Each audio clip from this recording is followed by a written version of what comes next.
السلام علیکم ورحمۃ اللہ تعالی وبرکاتہ نحمدہ سبحانہ وتبارک وتعالی ونصلی ونسلم علی رسولہ الکریم۔ حاضرین گرامی، اللہ سبحانہ تبارک و تعالی نے اپنے کلام مجید میں سورہ نوح میں حضرت سیدنا نوح علی نبینا وعلیہ الصلاۃ والسلام کے خطاب کی نقل فرماتے ہوئے ارشاد فرمایا۔ حضرت نوح علیہ الصلاۃ والسلام نے اپنی قوم سے فرمایا کہ استغفروا ربکم انہ کان غفارا، تم اپنے رب سے مغفرت طلب کرو، تم اپنے رب سے بخشش مانگو، بخشش طلب کرو، انہ کان غفارا، وہ بڑا بخشنے والا ہے۔ اپنے گناہوں سے توبہ کر کے اس کی بارگاہ میں استغفار کرو گے تو وہ کیا کرے گا؟ یرسل السماء علیکم مدرارا، آسمان کو تم پر موسلا دھار بارشیں برسانے والا بنا کر بھیج دے گا۔ وَيُمْدِدْكُمْ بِأَمْوَالٍ وَبَنِينَ، اور تمہاری مدد کرے گا مالوں سے اور اولاد سے۔ وَيَجْعَلْ لَكُمْ جَنَّاتٍ وَيَجْعَلْ لَكُمْ أَنْهَارًا، اور تمہارے لیے باغات بنا دے گا اور تمہارے لیے نہریں پیدا کر دے گا۔ ان آیات کریمہ میں استغفار کی فضیلت ہے۔ استغفار یہ عربی لفظ ہے باب استفعال پر۔ استغفار کے معنی ہے مغفرت طلب کرنا، بخشش طلب کرنا، اسے استغفار کہتے ہیں۔ اللہ سے بندہ طلب کرے کہ اے اللہ تو میری مغفرت فرما، میرے گناہوں کو بخش دے۔ گناہوں کی بخشش طلب کرنے کو استغفار کہتے ہیں، استغفار نہیں، استغفار کہتے ہیں۔ تو استغفار ایسی چیز ہے، ایسا وظیفہ ہے کہ اللہ تعالیٰ فرماتا ہے کہ حضرت نوح علیہ السلام نے اپنی قوم سے کہا، دیکھیے خطاب کافر قوم سے ہے، سامنے مسلمان نہیں ہیں، کفار ہیں، ان سے کہا جا رہا ہے کہ تم استغفار کرو، توبہ کے بعد اپنے کفر و شرک سے توبہ کر کے استغفار کرو تو ہوگا کہ یرسل السماء علیکم مدرارا، قحط سالی ختم ہو جائے گی، جو بارشیں بند ہو گئی ہیں وہ دور ہو جائیں، بارشیں ہونے لگیں گی۔ یرسل السماء علیکم مدرارا استغفار کا ثمرہ ہے۔ وَيُمْدِدْكُمْ بِأَمْوَالٍ وَبَنِينَ، تمہیں مال اور اولاد سے اللہ تعالیٰ مدد کرے گا۔ وَيَجْعَلْ لَكُمْ جَنَّاتٍ وَيَجْعَلْ لَكُمْ أَنْهَارًا، تمہارے لیے باغات پیدا کر دے گا اور نہریں پیدا کر دے گا۔ ان آیتوں کی تفسیر میں لکھا ہے حضرت حسن بصری رضی اللہ تعالیٰ عنہ جو جلیل القدر تابعی ہیں، آپ کے پاس ایک شخص آتا ہے، عرض کرتا ہے کہ حضرت قحط کا دور ہے، بارشیں نہیں ہو رہی ہیں، پانی بند ہو گیا ہے۔ تو آپ نے فرمایا استغفر اللہ، استغفار کرو۔ کچھ دیر کے بعد اور ایک شخص آیا اور اس نے کہا میں خستہ حال ہو گیا ہوں، فقیری میں مبتلا ہو گیا ہوں، تنگ دستی کا شکار ہو گیا ہوں۔ تو آپ نے فرمایا استغفر اللہ، استغفار کرو۔ کچھ دیر کے بعد اور ایک شخص آیا، اس نے کہا کہ مجھے اولاد نہیں ہو رہی ہے۔ آپ نے اسے جواباً فرمایا کہ استغفر اللہ، استغفار کرو۔ تو ان تینوں کے جانے کے بعد آپ کے جو مریدین ہیں ان میں سے کسی نے پوچھا سرکار یہ کیا بات ہے کہ آنے والے مختلف اپنی حاجتیں لے کر آتے تھے، آپ سب کے لیے ایک ہی دوا تشخیص فرماتے تھے، ایک ہی علاج بتاتے تھے کہ استغفار کرو، استغفار کرو۔ تو آپ نے فرمایا کیا تم نے قرآن نہیں پڑھا؟ قرآن میں اللہ تعالیٰ فرماتا ہے استغفروا ربکم انہ کان غفارا، تم اپنے رب سے استغفار کرو، تم اپنے رب کی بارگاہ میں طلب مغفرت کرو، انہ کان غفارا، وہ بڑا مغفرت فرمانے والا ہے۔ یرسل السماء علیکم مدرارا، یعنی قحط دور کر دے گا، آسمان کو برسنے والا بنا کر بھیج دے گا تم پر۔ وَيُمْدِدْكُمْ بِأَمْوَالٍ وَبَنِينَ، تم استغفار کرو گے تو قحط دور کر دے گا خدا، اور تمہیں مدد کرے گا مال اور اولاد سے۔ بات غور کرنے کی ہے، تمہیں مال دے گا، اولاد دے گا، یہ نہیں فرمایا۔ یعطیکم اموالا وبنین، تمہیں مال دے گا اور اولاد دے گا، یہ نہیں فرمایا، بلکہ کیا فرمایا؟ تمہیں مالوں کے ذریعے، اولاد کے ذریعے مدد کرے گا۔ تمہاری مدد کرے گا۔ تو معلوم ہوا مال مل جائے کافی نہیں، مال کے ساتھ خدا کی مدد ہو، ورنہ مال رہے گا خدا کا فضل نہ ہو، خدا کی مدد نہ ہو، مال رہے گا بندے کو فائدہ نہیں ہوگا۔ اولاد مل جائے یہ کافی نہیں، اولاد کے ساتھ خدا کی مدد ہو، ورنہ اولاد رہے گی، اولاد مصیبت بن کر رہے گی، اولاد زحمت بن کر رہے گی، اولاد عذاب بن کر رہے گی اگر خدا کا فضل شامل حال نہ ہو۔ تو یہاں قرآن فرماتا ہے کہ یمددکم باموال، اگر تم استغفار کرو گے تو تمہارے مالوں کے ذریعے اللہ تمہاری مدد کرے گا، تمہارے مال سے تمہیں فائدہ ہوگا، مال میں برکت پیدا ہو جائے گی۔ ورنہ مال رہے گا، کروڑوں روپے رہیں گے، ایسی ایسی بیماریاں لاحق ہو جائے گی کہ وہ کروڑوں روپے بیکار رہیں گے، مال رہے گا فائدہ نہیں ہوگا۔ تو مال مل جائے یہ کافی نہیں، مال کے ذریعے خدا کی مدد ہو یہ ضروری ہے، خدا کا فضل ہو۔ تو یہ لفظ بتا رہا ہے قرآن کا، قرآن نے نہیں کہا کہ تم استغفار کرو تو تمہیں خدا مال دے دے گا، اولاد دے دے گا، نہیں، تم استغفار کرو گے تو مالوں کے ذریعے مدد کرے گا۔ تو اللہ تعالیٰ سے دعا کرنا کہ اے اللہ تو ہمیں وہ مال دے جس میں تیرا فضل شامل ہو، جس میں تیری برکت شامل ہو، جس مال کے ذریعے تو مدد کرتا ہے وہ مال عطا فرما، اور وہ اولاد دے جس سے تیرا فضل ہمیں حاصل ہو، جس سے تیری مدد ہو۔ یمددکم باموال وبنین، تمہیں مال دے گا اولاد دے گا نہیں فرمایا، تمہیں مال اور اولاد کے ذریعے تمہاری مدد کرے گا۔ وَيَجْعَلْ لَكُمْ جَنَّاتٍ وَيَجْعَلْ لَكُمْ أَنْهَارًا، اور تمہارے لیے باغات بنا دے گا اور تمہارے لیے نہریں بنا دے گا۔ ان آیات کریمہ کی شرح ہے وہ حدیث جو سنن ابی داؤد وغیرہ میں حضرت عبداللہ ابن عباس رضی اللہ عنہما سے مروی ہے کہ حضور اقدس صلی اللہ علیہ وآلہ وصحبہ وسلم نے فرمایا، من لزم الاستغفار جعل اللہ له من كل هم فرجا ومن كل ضيق مخرجا ورزقه من حيث لا يحتسب۔ حضور اقدس صلی اللہ علیہ وسلم فرماتے ہیں جو کوئی بندہ استغفار کو لازم کر لے گا، استغفار کو کبھی نہیں چھوڑے گا، من لزم الاستغفار، وظیفہ استغفار کو چھوڑتا ہی نہیں ہے، تو ہوگا کیا اس کے نتیجے میں جعل اللہ له من كل هم فرجا، حضور فرماتے ہیں اللہ اس بندے کے لیے ہر پریشانی سے چھٹکارا پیدا کر دے گا، ہر پریشانی کو دور کر دے گا اللہ تعالیٰ۔ حضور کا وعدہ ہے، ہم حضور کے غلام ہیں، حضور کا وعدہ در حقیقت خدا کا وعدہ ہے، اس پر ہمارا ایمان ہے، اس پر ہمارا یقین ہے۔ اب ہم چاہتے یہ ہیں کہ ہر پریشانی سے ہم محفوظ رہیں، پریشانی کبھی لاحق نہ ہو، یہ ہم چاہتے ہیں۔ حضور فرماتے استغفار کو لازم پکڑ لو، استغفار کو کبھی مت چھوڑو، جس طرح ہم سانس لینا کبھی چھوڑتے نہیں، کبھی چھوڑ دیتے ہیں نہیں، چھوڑیں گے تو مر جائیں گے۔ کھانا کھانا چھوڑتے نہیں، لازم ہے، ناشتہ کرنا، دوپہر کا کھانا، رات کا کھانا لازم، نہیں تو مر جائیں گے۔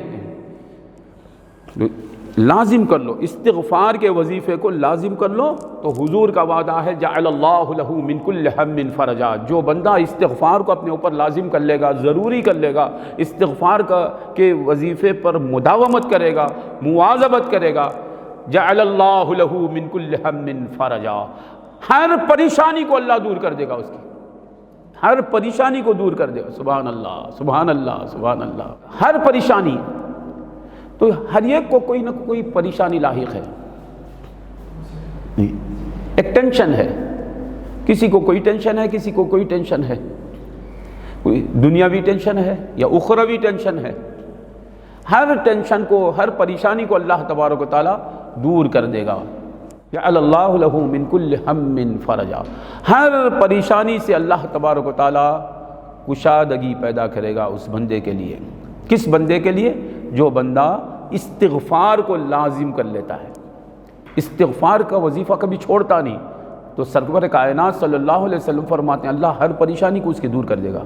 وَمِن كُلِّ ضِيقٍ مَخْرَجًا، ہر تنگی سے نکلنے کا راستہ بنا دے گا اللہ تعالیٰ۔ تنگی ہو گئی زندگی میں، کیا کروں سمجھ میں نہیں آ رہا ہے، راستے بند نظر آ رہے ہیں۔ حضور فرماتے استغفار کو لازم کر لو، ہر تنگی سے نکلنے کا راستہ اللہ بنائے گا۔ یہ حضور کا وعدہ ہے، حقیقت میں خدا کا وعدہ ہے۔ وَمِن كُلِّ ضِيقٍ مَخْرَجًا وَرَزَقَهُ مِنْ حَيْثُ لَا يَحْتَسِبُ، اور اللہ تعالیٰ استغفار کو لازم کر لینے والے بندے کو رزق وہاں سے دے گا جہاں سے اس کا وہم و گمان بھی نہیں ہے، جہاں سے وہ سوچے گا بھی نہیں، وہاں سے روزی آئے گی اس کے پاس۔ سبحان اللہ۔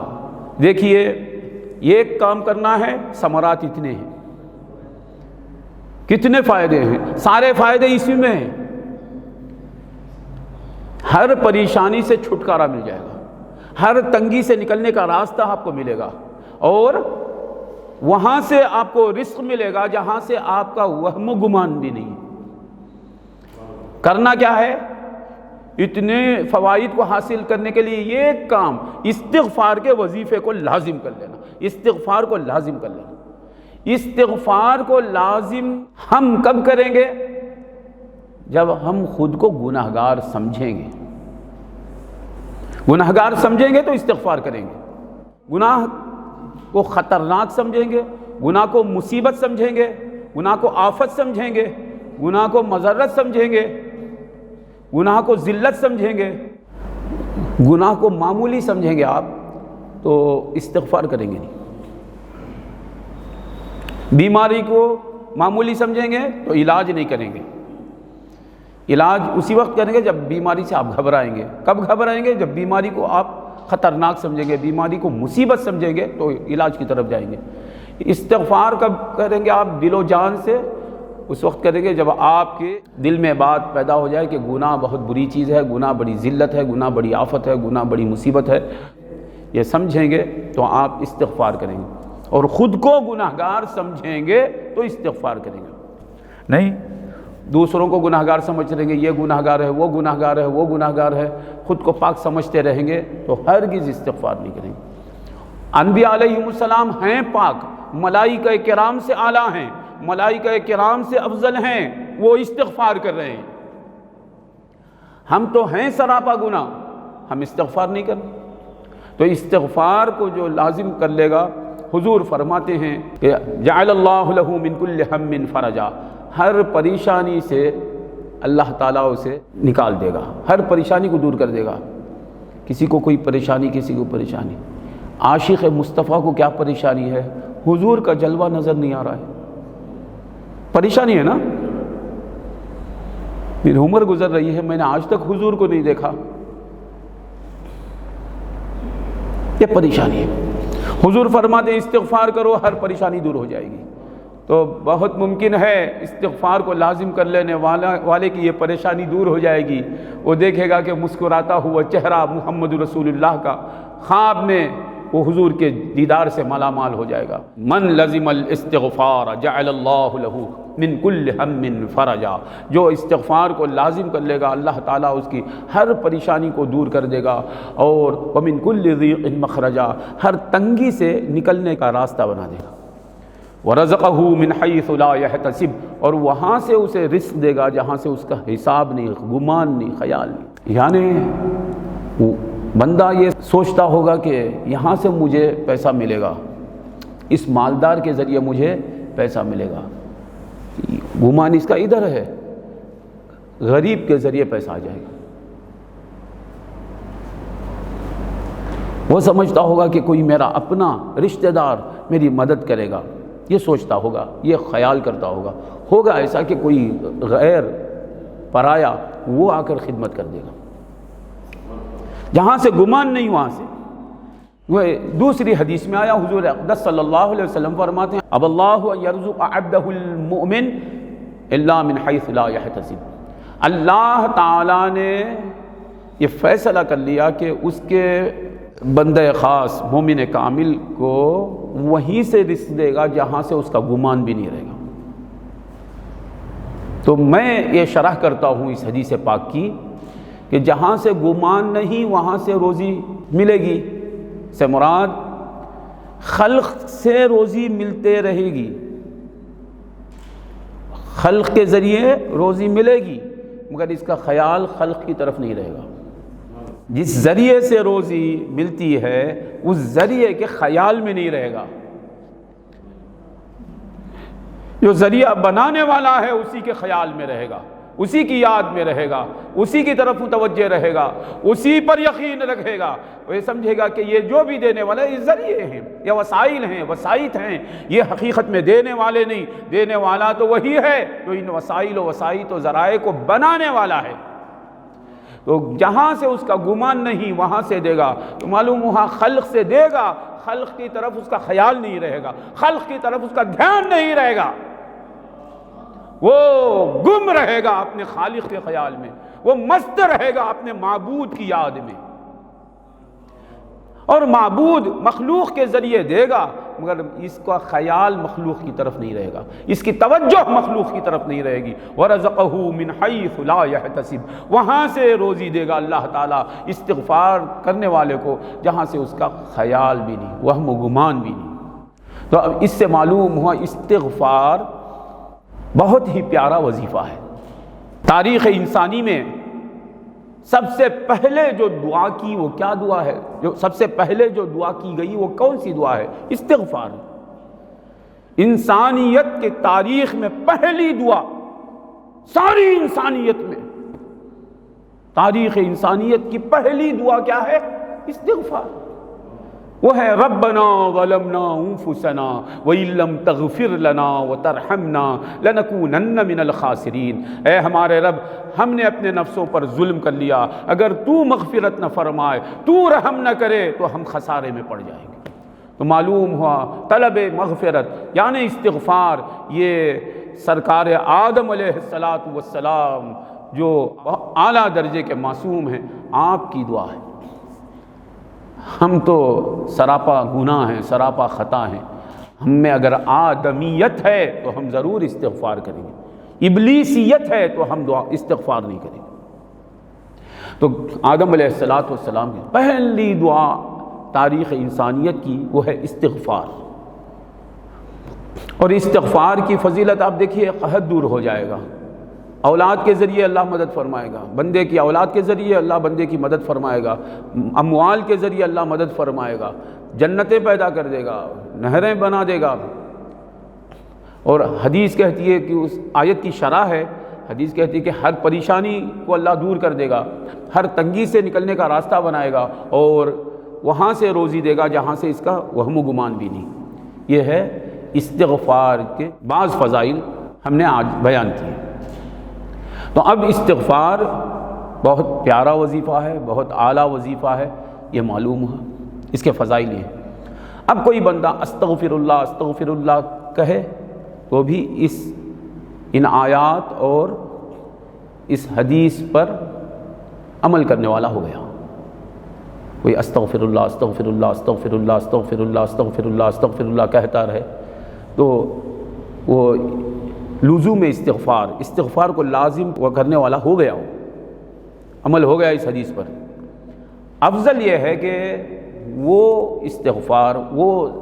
استغفار کے صیغے، وہ استغفار کے کلمات جو محمد الرسول اللہ صلی اللہ علیہ وسلم سے منقول ہیں، وہ قرآنی استغفار کے بعد سب سے افضل و اعلیٰ ہیں۔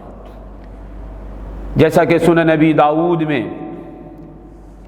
حضرت سیدنا زید بن بولا صحابی رسول مولا رسول اللہ صلی اللہ علیہ وسلم، زید بن بولا رضی اللہ عنہ سے بسند صحیح حدیث مروی ہے سنن نبی داؤد میں کہ حضور اقدس صلی اللہ علیہ وآلہ وصحبہ وسلم فرماتے ہیں من قال استغفر اللہ الذی لا الہ الا هو الحی القیوم واتوب الیہ غفر له وان كان قد فر من الزحف۔ حضور فرماتے ہیں جو کوئی بندہ یہ کہے گا استغفر اللہ الذی لا الہ الا هو الحی القیوم واتوب الیہ، اس کا ترجمہ کیا ہے؟ میں مغفرت طلب کرتا ہوں اللہ سے جس کے سوائے کوئی معبود نہیں، وہی زندہ ہے حقیقت میں اور قائم بخود ہے، خود سے قائم رہنے والا اور دوسروں کو قائم کرنے والا ہے، وَأَتُوبُ إِلَيْهِ، اور اس کی طرف میں توبہ کرتا ہوں، رجوع کرتا ہوں، یہ اس کا ترجمہ ہے اس وظیفے کا، استغفر اللہ الذی لا الہ الا هو الحی القیوم واتوب الیہ۔ حضور فرماتے ہیں یہ استغفار جو کوئی کرے گا غفر لہ، اس کی مغفرت ہو جاتی ہے، وَإِن كَانَ قَدْ فَرَّ مِنَ الزَّحْفِ، اگرچہ وہ جنگ سے بھاگ گیا ہی کیوں نہ ہو، جنگ سے بھاگ گیا ہے۔ لوگ جنگ سے بھاگ جانا، جہاد سے پیٹ پھیر کر بھاگنا کبیرہ گناہ ہے۔ حضور فرماتے ہیں استغفار کا ایسا، استغفار کا ثمرہ ہے، استغفار کی ایسی تاثیر ہے، استغفار سے خدا اتنا راضی ہوتا ہے کہ اگرچہ بندہ اتنا بڑا گناہگار کیوں نہ ہو، خدا اسے معاف کر دیتا ہے۔ کون سا استغفار؟ استغفر اللہ الذی لا الہ الا هو الحی القیوم واتوب الیہ۔ حضور نے فرمایا استغفار کو جو لازم کر لے گا اس کی ہر پریشانی دور ہو جائے گی، اس کی ہر تنگی سے نکلنے کا خدا اسے راستہ بنا دے گا، اور وہاں سے روزی ملے گی جہاں سے اس کا وہم و گمان بھی نہیں ہے۔ اب کوئی استغفر اللہ کر لے تو بھی اس حدیث پاک پر عمل ہو گیا اسے۔ افضل یہ ہے کہ معصور وظائف جو ہیں وہ افضل ہیں، قرآنی وظائف کے بعد حدیث کے جو اوراد و وظائف مروی ہیں وہ افضل ہیں۔ تو سرکار دو عالم صلی اللہ علیہ وسلم نے فرمایا کہ جو کوئی استغفر اللہ الذی لا الہ الا هو الحی القیوم تو اتوب الیہ کہ اگرچہ وہ جنگ سے واپس بھاگ جانے والا ہی کیوں نہ ہو، جنگ کو چھوڑ کر پیٹ پھیر کے بھاگنے والا ہی کیوں نہ ہو، خدا تعالیٰ اس کی بھی مغفرت فرما دے گا۔